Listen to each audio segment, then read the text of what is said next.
대장동 개발 비리 의혹이 그 어느 사건 사태들보다 복잡한 이유는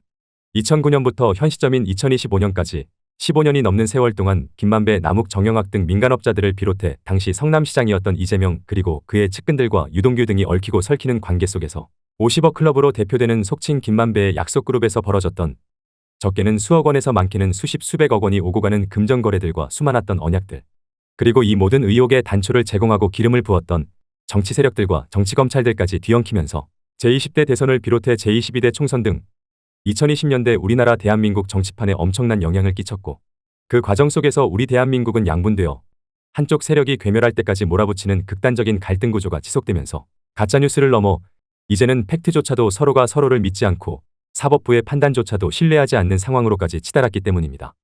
저희 커넥팅 링크에서는 대장동 개발 비리 의혹의 후폭풍에 대해서 2부작에 걸쳐 시간대별로 중대한 정치적 이슈들과 선거들을 중심으로 입체적으로 다뤄보겠습니다. 처음 대장동이 사건화되어 언론에 나오기 시작한 건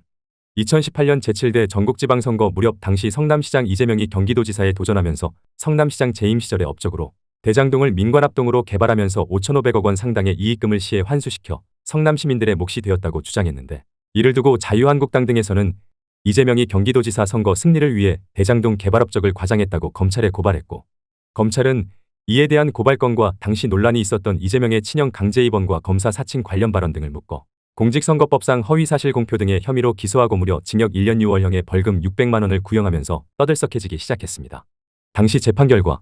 2019년 5월 1심에서는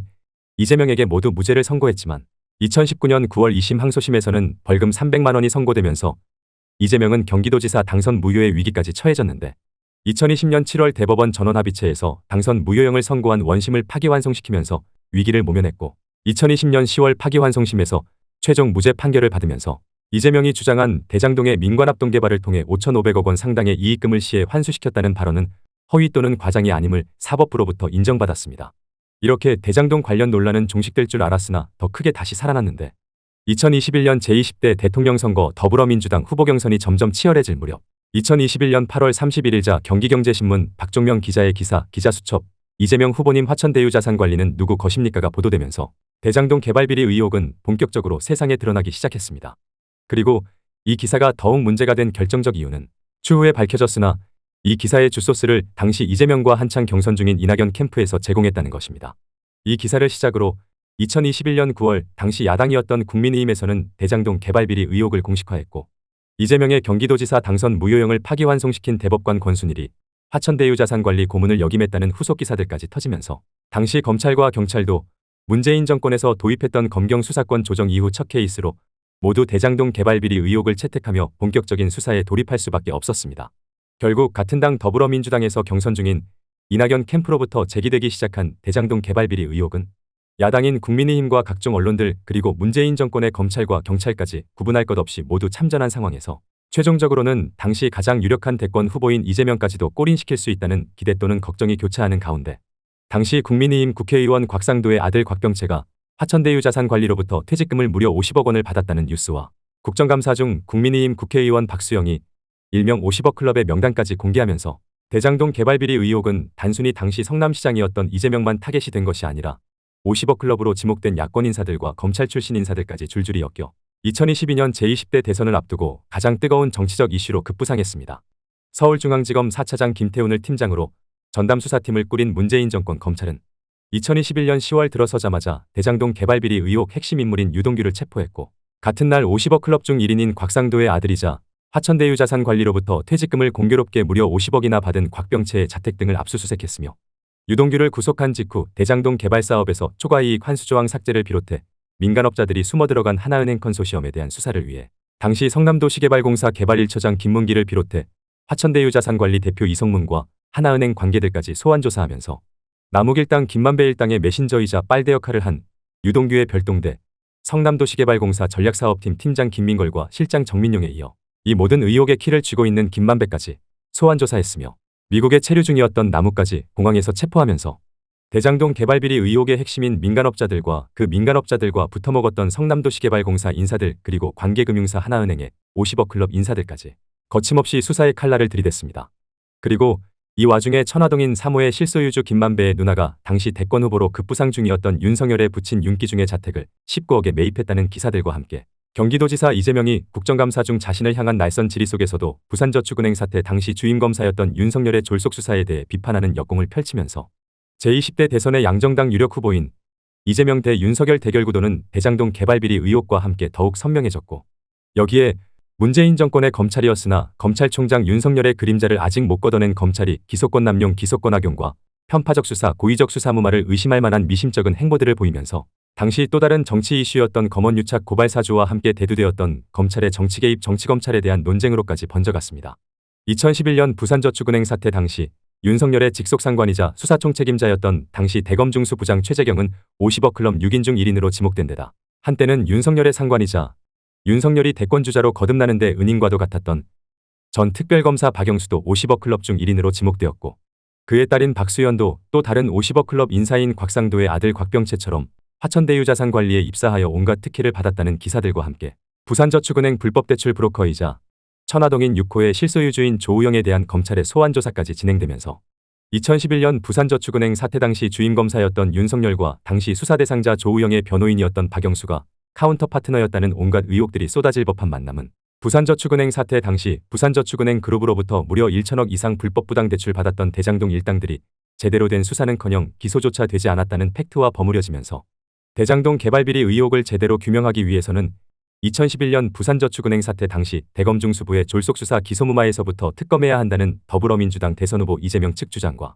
검찰 수사 중 연이어 벌어졌던 성남도시개발공사 개발사업본부장 유한기와 개발 1처장 김문기의 갑작스러운 죽음과 관련하여 오랜 세월 함께 일했고 심지어 열흘이 넘도록 해외 출장까지 함께 갔던 부하 직원의 죽음에 대해서 애통해하고 애도하기보다는 정치검찰의 집요하고 강압적인 수사 때문에 발생한 비극이라면서 그들의 존재가 명확하게 기억이 나지 않는다며 자신과의 관계성을 애써 부인하려고 했던 이재명의 무책임한 태도에 대한 비판 기사들과 측근 유동규뿐만 아니라 최측근이라고 자타가 공인한 정진상 김용까지도 민간업자들의 검은 돈과 유착되었다는 의혹이 담긴 각종 언론 보도들이 쏟아지면서 이러한 비리 사실을 알고도 묵인했다면 비리의 끝판왕이고, 이러한 비리 실태를 몰랐다면 무능한 최종 인허가권자 성남시장이었다며 꼬리 자르기를 더 이상 그만하라며 후한무치한 악인으로까지 몰고 가는 국민의힘 대선후보 윤석열 측 주장이 맞부딪히면서 대장동 개발비리 의혹에 대한 여론도 가장 유력한 대권주자들의 강도 높은 상호 비방과 함께 점점 더 양분되기 시작했습니다. 여론의 양분은 제20대 대선을 두고 극으로 치닫기 시작했는데, 아마도 대한민국 현대사에서 공약 경쟁보다는 상대 후보에 대한 온갖 의혹들을 쏟아내며 인격말살에 가까운 마타도어가 가장 심했던 대선이라 평가할 수 있는 제20대 대선은 2022년 3월 9일 치러졌고, 그 결과 문재인 정권에서 검찰총장까지 역임했던 당시 제1야당 국민의힘 후보 윤석열이 문재인 정권 당시 집권여당 더불어민주당의 후보 이재명에게 0.7% 차이로 승리하면서 제20대 대한민국 대통령에 등극하였습니다. 그러나 승리한 윤석열 대통령은 패배한 상대 후보 이재명에게 전혀 자비롭지 않았고, 한평생 몸 담고 있었던 검찰과 서울대학교 법과대학, 충암고등학교 등 자신의 인맥을 총동원하여 주요 관직들을 장악한 후 제20대 대선 상대 후보였던 이재명을 최종 타겟으로 온갖 권력을 총동원해 옥죄이기 시작하면서 점점 극단으로 치달았던 여론의 양분은 역대 최소 득표차였던 제20대 대선을 끝으로 잦아들 줄 알았지만 더더욱 극단적으로 갈라져 갔습니다. 특히나 제20대 대한민국 대통령 윤석열은 검찰에서 오랫동안 자신의 오른팔 역할을 했던 후배검사 한동훈을 법무장관에 앉히는 파격적인 인사임명과 동시에 검찰에게 입김을 가할 수 있는 민정수석실은 없애고 차기 검찰총장에 대한 임명까지도 차일피일 뒤로 미루면서 제69대 법무장관 한동훈을 통해 검찰을 완전 장악한 후 자신들에게 충성맹세한 후배검찰들로 검찰의 요직들을 꽉 채웠는데, 서울중앙지검 3차장 박기동 휘하의 공공수사일부에는 서해 공무원 피살사건, 공공수사이부에는 이재명 선거법 관련 기소를 담당시키고, 서울중앙지검 4차장 고영곤 밑에 반부패수사일부와 반부패수사삼부에는 대장동 위례신도시에 대한 수사, 반부패수사이부에는 이정근과 노웅래 관련 수사를 맡기는 등 검찰 조직 내에서 가장 엘리트라고 평가받을 만한 서울중앙지검 검사들 무려 50명 가까이를 이재명과 문재인 정권 그리고 더불어민주당을 수사 기소하는 것에 투입하는 초강수를 두었습니다. 이에 이재명은 민간인 상태로 일개 개인이 윤석열 정권 검찰과 맞서기에는 역부족이라 판단하고 전 더불어민주당 대표 송영길의 지역구인 인천광역시 계양구 의뢰 국회의원 재보선 선거에 출마하여 국회에 입성할 수 있었을 뿐만 아니라 연이은 당대표 선거에서도 77.77%라는 압도적인 지지를 기반으로 압승하며 2022년 3월 제20대 대선에서는 패배했지만 같은 해 6월 국회의원 배지를 단 것에 이어 두 달 뒤인 2022년 8월에는 국회 제1당이자 제1야당 대표에 취임하면서 재기의 발판을 마련했습니다. 이와 비슷한 시기에 윤석열 정권으로부터 특명을 받은 서울중앙지검 반부패 수사 1부장 어미준과 3부장 강백씨는 대장동 개발비리 의혹에 대한 전면 재수사를 천명하고 문재인 정권의 검찰에서 주목했던 민간업자들의 로비 의혹들과 50억 클럽 관련 수사를 넘어서 최종 인허가권자인 당시 성남시장 이재명에 대한 혐의 규명을 목표로 이재명의 최측근인 정진상 김용과 관련된 로비 의혹 등을 파헤치는 수사를 본격적으로 시작했습니다. 2022년 9월 26일 서울중앙지검 반부패 수사 1부가 위례신도시 관련 비리 의혹에 대해서 유동규 남욱 정영학 등을 기소한 날, 때마침 구속된 지 1년 가까이 묵비권을 행사하면서 진술을 거부해오던 유동규와 남욱 등은 일제히 태도를 180도 돌변하여 적극 검찰에 협조하며 진술을 시작했는데, 공교롭게도 이 내용들은 대통령 윤석열과 법무장관 한동훈뿐만 아니라 서울중앙지검 반부패 수사 1부장 어미준 3부장 강백신 등이 간절히 원했던 당시 제1야당 더불어민주당 대표 이재명과 관련된 진술로 유동규가 남욱 등 민간업자들에게 받은 돈을 이재명의 최측근인 정진상 김용 등에게 수차례에 걸쳐 수억 원을 전달했다는 것이었습니다. 윤석열 정권의 검찰은 이러한 유동규 남욱 등의 진술을 기반으로 2022년 10월 19일 당시 민주연구원 부원장 김용을 체포하고 제1야당 더불어민주당 당사까지 압수수색에 나섰으며 2022년 11월에는 김용에 대해 기소한 데 이어 더불어민주당 대표실 정무조정실장 정진상까지 구속한 후 2022년 12월 서울중앙지검 반부패 수사 3부는 정진상을 이재명과 정치적 공동체 정치적 동지로 엮으며 뇌물수수 혐의로 구속 기소했습니다. 윤석열 정권의 검찰은 여기서 그치지 않고 2023년 1월에 들어서자마자 쌍방울그룹 회장 김성태를 압송하여 이재명 변호사비 대납 의혹을 비롯해 대북송금 의혹 등 이재명과 쌍방울의 유착 의혹들에 대한 수사까지 본격적으로 시작하는 동시에 2023년 2월에는 이재명과 관련된 여러 혐의들에 대해서 수사를 하겠다는 명분을 앞세워 성남시청 등 수십여 곳을 압수수색한 후 수년 동안 그토록 원했던 더불어민주당 대표 이재명에게까지 4,895억 배임과 133억 뇌물 혐의로 구속영장을 청구했습니다. 제1야당 대표에 대한 구속영장 청구는 이승만, 박정희, 전두환 등 독재 시절에도 없었던 초유의 일이었지만 대부분의 언론들은 무자비한 윤석열 정권 검찰의 칼춤에 대해서 비판하기보다는 제1야당 대표이자 가장 유력한 대권 후보인 이재명을 향해 연일 사법 리스크를 운운하면서 대한민국 민주주의의 근간인 삼권분립하에 헌법에서 보장하는 국회의원의 불체포 특권을 놓고 방탄국회라는 신조어까지 만들어가면서 기계적 중립을 넘어선 찬반 논쟁을 불러일으켰고, 제21대 국회의원 이재명의 체포동의안 표결을 앞두고는 더불어민주당 내 반란표를 예상 부추기면서 2021년 당내 경선에서부터 쭉 이어져 왔던, 어쩌면 더 그 이전 문재인 정권에서부터 이어져 왔던 친명 대 반명 구도에 대한 온갖 분석과 함께 이 당시 윤석열 정권이나 무소불위의 권력을 휘두르고 있는 정치검찰을 비판하기보다는 같은 당 소속으로 정치적 동지인 이재명에게만 적극 날을 세우는 대표적인 반명 인사들 몇몇에게만 인터뷰를 요청하고 이들의 입에서 나오는 자극적인 단어들만 따서 기사를 쓰는 등 분위기를 몰고 간 결과 2023년 2월 27일 국회에 있었던 제21대 국회의원 이재명에 대한 체포동의안 표결은 찬성 139표 대 반대 138표로 부결되었지만, 생각보다 많은 배신 투표로 단 한 표밖에 차이 나지 않았던 충격적인 결과는 더불어민주당과 이재명을 지지하는 지지자들의 마음에 불을 지피는 결정적 계기가 되었습니다. 가뜩이나 이로부터 며칠 전 50억 클럽 중 가장 명확한 증거가 있었던 곽상도에 대한 1심 결과가 뇌물 혐의에 대해서는 무죄가 선고되면서 분노가 치밀어 올랐던 이들은 예전부터 온갖 마타도어를 퍼부으며 이재명을 악인화시키고자 했던 윤석열 정권과 검찰 그리고 대다수의 언론들에 대한 분노를 넘어서 자신들에게 선별적으로 쏟아졌던 스포트라이트에 취해 정치적 동지를 빵에 보내려고 체포동의안에 대해서 찬성표까지 던지는 반명 인사들을 선별하면서 이들에 대해 겉과 속의 색이 다르고 그 실체의 색은 국민의힘의 상징색인 빨간색과 같은 수박이라 칭하면서 날선 비판을 쏟아내기 시작했는데, 이러한 더불어민주당 내 자정작용을 두고도 상당수의 언론들은 이재명의 극성 지지자들을 개딸 그리고 이 개딸들이 무분별하게 일방적으로 비판하는 인사들을 수박이라 정의하면서 이재명이 자신의 팬덤을 이용해 당을 독재하고 있다는 둥, 당내 민주주의가 훼손되었다는 둥, 윤석열 정권과 국민의힘 그리고 일부 반명 인사들이 주장하는 목소리만을 전달하기 바빴습니다. 국회에서의 단 한 표 차이로 이재명을 꼬린시키는 데에는 실패한 서울중앙지검 반부패 수사 1부 3부는 대장동과 위례신도시 개발사업 그리고 성남FC 후원금 의혹 등을 묶어 4,895억 배임과 133억 뇌물 등 총 5개 혐의로 이재명을 불구속 기소 그리고 정진상을 추가 기소했고, 같은 달 수원지검에서는 전 경기도 평화부지사 이화영을 외국환거래법 위반 혐의로 추가 기소하는 등 이재명의 성남시장 재임 시절 비롯된 대장동 위례신도시 성남FC 백현동뿐만 아니라 경기도지사 재임 시절의 쌍방울그룹과 연관된 불법 대북송금 의혹들까지 모두 들추며 윤석열 정권은 자신들의 사냥개를 자처한 검찰을 총동원해 그야말로 이재명에 대한 먼지털이식 수사를 이어갔습니다. 대장동 개발비리 의혹과 관련해서 검찰이 최종 목표였던 이재명까지 기소한 시점에서는 김만배, 남욱, 정영학 등 김만배 일당과 유동규, 정민용 등 이들과 밀접한 관계를 맺었던 성남도시개발공사 인사들 그리고 성남시의장 최윤길 등에 대해서는 대부분 수사가 끝나고 기소 이후 재판이 열리고 있었는데 김만배 일당과 성남도시개발공사 인사들은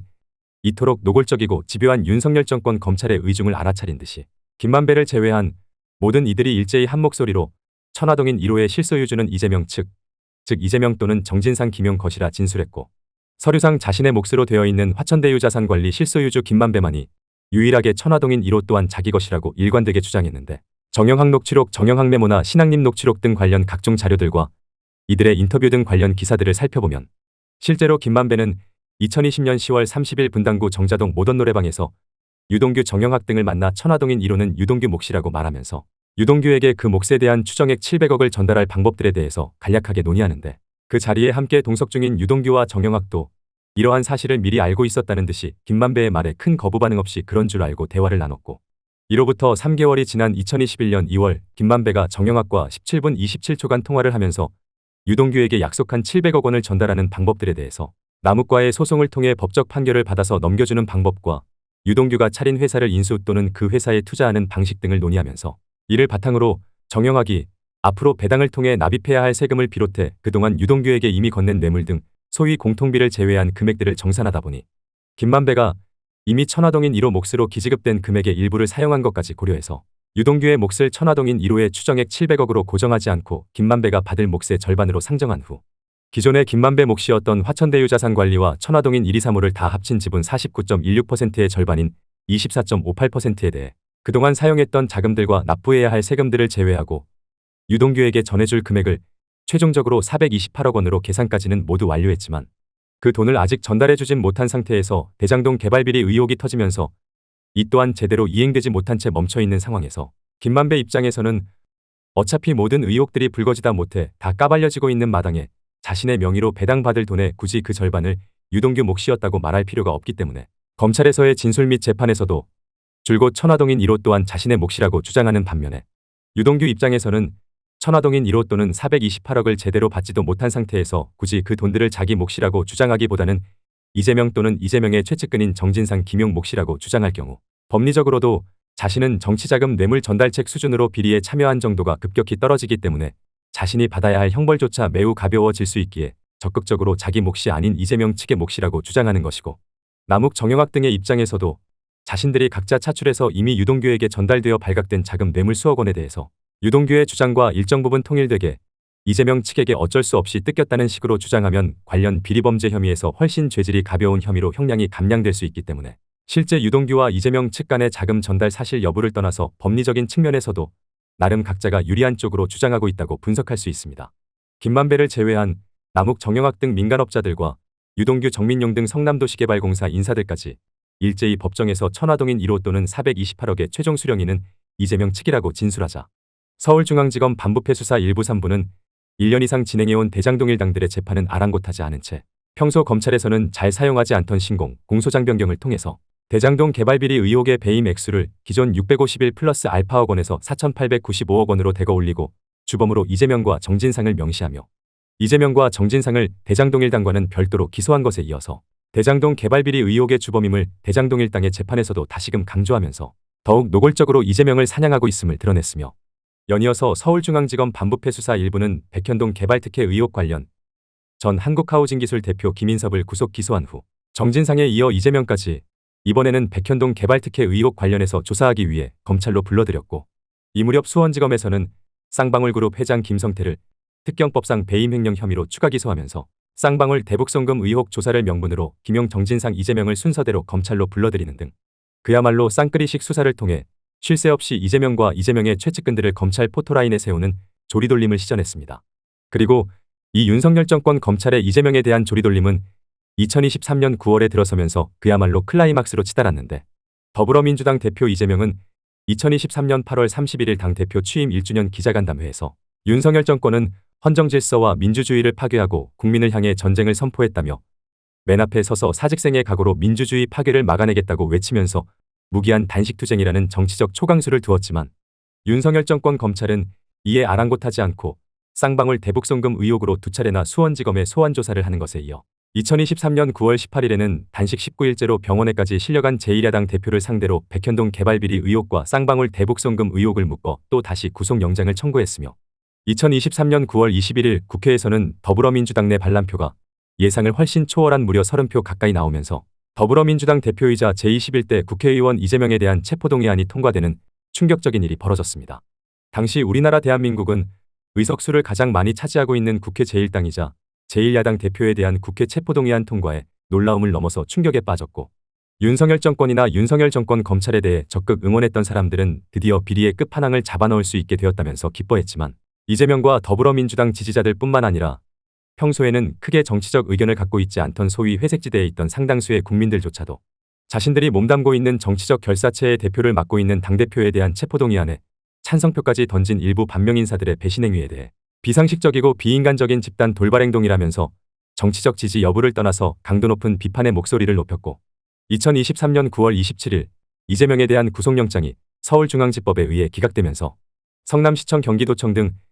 이재명과 조금이라도 연관된 곳이라면 무려 수백 차례나 스토킹에 가까운 압수수색을 비롯해 벌써 몇이나 그의 측근들을 죽음에까지 몰아넣은 강압적인 수사와 함께 기소권 남용이라고 의심할 여지가 충분할 만큼 편파적이었던 검찰에 대한 비판적인 목소리뿐만 아니라 같은 당, 심지어 당대표에 대한 체포동의안에 찬성표까지 던진 일부 반명 인사들에게는 일명 수박이라는 멸칭을 넘어서 당을 떠나라는 매서운 비판의 목소리가 폭발했습니다. 이처럼 2019년 지방경제지 기사 하나로 촉발된 대장동 개발비리 의혹으로 시작되어 2022년 제20대 대선을 넘어 수년 동안 이어졌던 정치인이자 인간 이재명에 대한 검찰의 사냥은 수백 번의 압수수색과 수십 명의 소환조사를 통해서도 그 어느 것 하나 제대로 된 증거 없이 각종 정황들과 진술들만으로 구성한 온갖 혐의들에 그치며 결국 구속영장 발부에는 실패했고 불과 0.7%밖에 차이나지 않았던 제20대 대선을 전후로 점점 더 양극단으로 치달았던 민심도 정치, 경제, 외교, 문화 거의 모든 분야에서 연이어졌던 윤석열 정권의 헛발질들과 일명 이채양 명주로 대표되는 윤석열 집안의 각종 의혹들에도 이재명 조국 등에 대한 조리돌림과는 너무 상반되게 그야말로 그 무엇도 사과하지 않고 반성은커녕 되려 정적들이나 반대편에게 또다시 뒤집어 씌우려는 뻔뻔하고도 비인간적인 행태들에 기함하면서 2024년 4월 10일에 있었던 제22대 총선에서는 그동안 볼 수 없었던 일방적인 결과가 나타났는데 윤석열 정권에서 그 누구보다 핍박받았던 이재명을 당대표로 한 더불어민주당은 과반 의석을 훨씬 넘긴 175석, 윤석열 정권에서 명실상부 윤석열의 오른팔 역할을 했던 한동훈이 당대표까지 된 국민의힘은 개헌저지선인 100석을 간신히 넘긴 108석, 이재명 못지않게 소위 윤석열 한동훈 검찰에게 온 가족이 조리돌림 당했던 조국이 창당한 조국혁신당은 12석, 더불어민주당 대표 이재명에 대한 체포동의안에도 서슴지 않고 찬성표를 던졌던 수박들의 대장 이낙연이 김종민 등과 탈당 후 창단한 새로운 미래는 한 석에 그치는 등 우리나라 대한민국 국민들은 2024년 제22대 총선을 통해 2022년 제20대 대선을 통해 출범한 윤석열 정권에 대한 중간평가와 이재명 조국 등 그동안 너무나 편파적이고 일방적으로 칼날을 휘둘렀던 윤석열 정권의 검찰에 대한 매서운 비판을 비롯해 정치적 동료를 넘어 당대표의 등에도 칼을 꼽는 배신자 집단에 대한 최종적인 심판까지 행한 것입니다. 압도적인 국회의석을 차지한 제1야당 더불어민주당은 조국혁신당 진보당 등과 연대하며 윤석열 정권의 일방적인 권력 남용에 대해 각종 법안 통과로 견제하기 시작했으나 윤석열 정권은 사실상 민주주의의 근간인 삼권 분립을 무시하는 듯 30차례 가깝게 대통령 거부권을 행사하며 버텼고 이에 거대 야당은 윤석열, 김건희, 최은순 등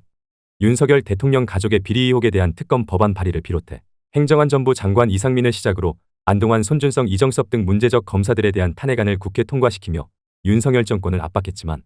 윤석열 정권은 이에 아랑곳하지 않고 국민권익위원회, 국가인권위원회, 방송통신위원회, 방송통신심의위원회, 진실화해를 위한 과거사정리위원회 등 대국민 통합 성격의 위원회들까지도 그 기관들 존립 취지에 반하는 친정권 인사들만 고집하면서 그야말로 역사적 퇴보에 가까운 임명권 남용을 범했으며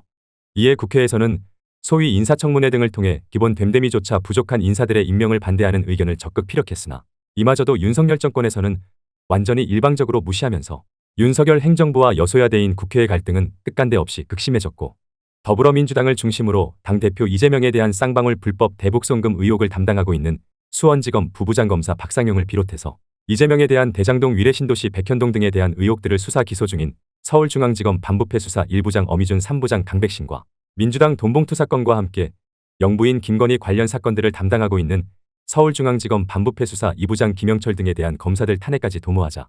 윤석열 정권과 국민의힘은 더불어민주당이 국회를 장악한 채 자신들의 대표를 위한 방탄국회를 넘어서 사법의 영역까지 손대려고 한다며 더불어민주당 대표 이재명의 사법 리스크를 고조시키는 것으로 맞대응하면서 오늘날 대한민국 정치는 삼권 분립의 세 축 중 두 축인 행정부와 국회가 서로가 서로의 존재 자체까지 무시하고 거부해버리는 극도의 갈등이 더해진 채